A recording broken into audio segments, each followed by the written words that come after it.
So, 3 poems. A while ago, I fell from grace, which is the name I give my ladder now.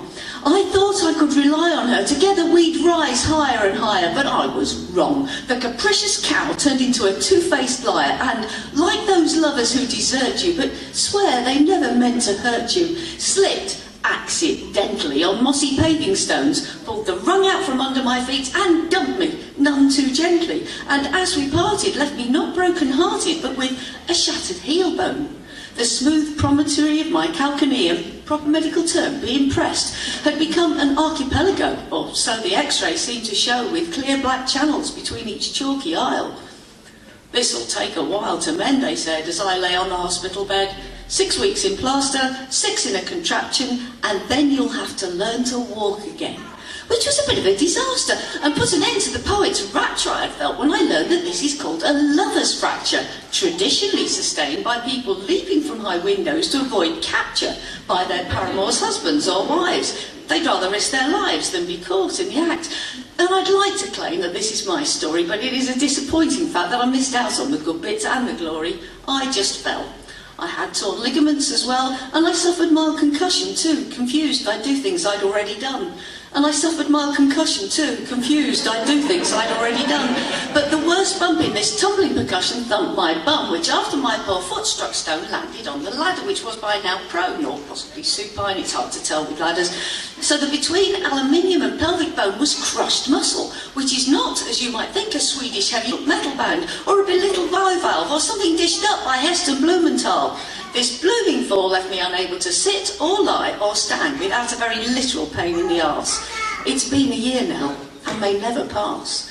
True, it's given me a vague idea of what it must be like to wake each morning with the fear of aches that stretched to the horizon, punctuated by telegraph poles of immobility. Though I had just a few short weeks of trivial disability, I won't forget what I've learned. But my mind was full of my own concerns when a friend said, "Hasn't it made you grateful you're usually so fit?"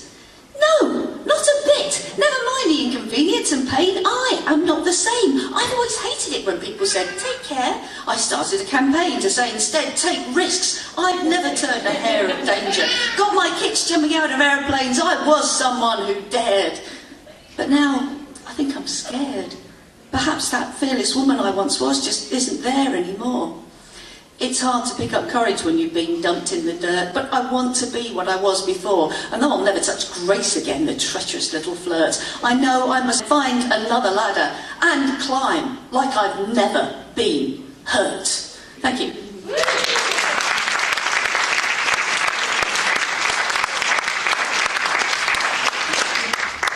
Okay, this next poem I can only do once a year, which means that each time I do it, it's a year since the last time, so it's always a little bit worried about whether I get it right, but I have to do it now.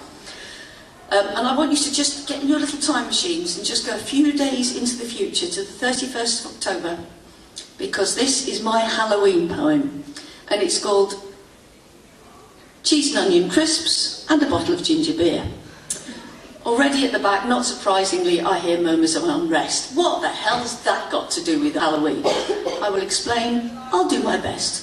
I'll set the scene.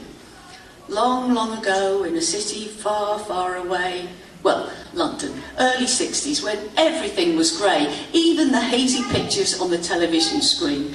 Black and white, my behind, nothing so precise or well-defined, and we were very nice and so refined. Not in a million years would we have thought of trick or treat, mugging poor old ladies for a biscuit or a sweet. You must be joking. We thought we'd won a prize, poking diamond holes for eyes in scraggy pumpkins, though I was a timid child and knew my place. Couldn't even look a pumpkin in the face. They were so pierced and fierce. Grr. Anyway, this particular Halloween, my parents decided I had grown enough to be left on my own for the very first time, home, alone, while they went to a party. "Are you sure you'll be all right? Oh, here, we brought you these for company, dear. Cheese and onion crisps and a bottle of ginger beer." "I'll be fine," I simpered. I closed the door and whimpered as I turned on the TV. A film, Werewolf in London, was what the evening held for me. I was in London, and it's much scarier in black and white when you're home alone on Halloween gurgled, waiting to be burgled by hordes of blood-starved vampires dying for a bite. Crisps then. The packet crackled and I could hear the witches cackle, and I couldn't tackle them. I was too little for a fight. Outside the bats were flying and the ghouls and ghosties vying to be first to slip within with the imps and will-o'-the-wisps, and they wanted me. Never mind the flaming drink or sodden crisps. And then the devil was in the room. I couldn't move. I watched him crawl, getting nearer and nearer, high above me, on the wall. Okay, it was a spider, but it was very, very big, and I wasn't tall enough to catch it or to kill it. Will it get me? My stomach churned with fear as I slurped my ginger beer, turned the bottle upside down. I just couldn't seem to stop till I drained the fiery fizz down to the final frothy drop, and I knew trouble was brewing when, in a frenzy without chewing, I swallowed crisps in handfuls till I was full up to the top, and I don't even like cheese and onion. And then I was sick, all over the rug. I started to recover. With a smile and a shrug, I took myself to bed, contented that my mother and my dad deserved this gift for being mean on Halloween and going off to party, leaving me to face my fear with nothing but cheese and onion crisps and a bottle of ginger beer.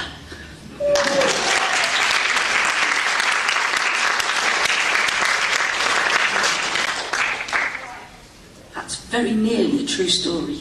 And I still can't eat cheese and onion crisps to this day. Okay, my last poem, it's called Buffalo Bridge. It was just another video on YouTube. Not talking dogs or crazy kittens, and I'm not one for gangbang, ice bucket challenges or anything like that. This was a big guy, black as a magician's hat and fat, as wide as he was tall. You'd see him on the screen and think, American, obese. Too many burgers, too much beer to drink, not enough self-discipline. And here he was, driving his bus across a bridge in Buffalo, NY. He said later, I'm a football guy, and when the coach calls out your number, you gotta make your play. And on that sunny autumn day when he spotted a young woman on the wrong side of the guardrail, mesmerised by packs of traffic on the freeway far below, he stopped his bus. And with the gracious kiss of, who knows what you call it, charity perhaps, he cried out, Miss, are you okay? Miss, miss. She stood and leaned against the outer rail, the last resort of suicides. But his number had been called and he wasn't going to fail. He would not let this loose ball fly, but try it again. Are you okay, ma'am? Please? Still no reply, no release. But he did not give up, refused to shirk his part. He listened to his heart and left his bus, his passengers, his work, put one great arm around the girl and lifted her as easily as if she were a bus pass to the safe side of the barrier, set her gently on the ground, a wounded bird, and as if he found the purpose of his endless routine driving, he talked her into living. This is love. It's not the sickly teenage passion for a boy from One Direction or that wildest rage of burning honey each of us remembers from our youth, but with no hunger for prestige or power or money. This is love in its quietness and its truth. Love had called his number, and the small play he made for this lost cause brought him from his passengers' applause and now his 15 minutes on the YouTube Field of Fame. But that's not why he did it. This wasn't a football game, no. Inside every bus driver, each passenger, each father, mother, child and friend, and even every banker, politician, clown and poet, love will one day find its meaning and its end, with no need for admiration, praise or fuss. And when I hear my number called, I'll think again of him, that driver of a New York bus. Thank you.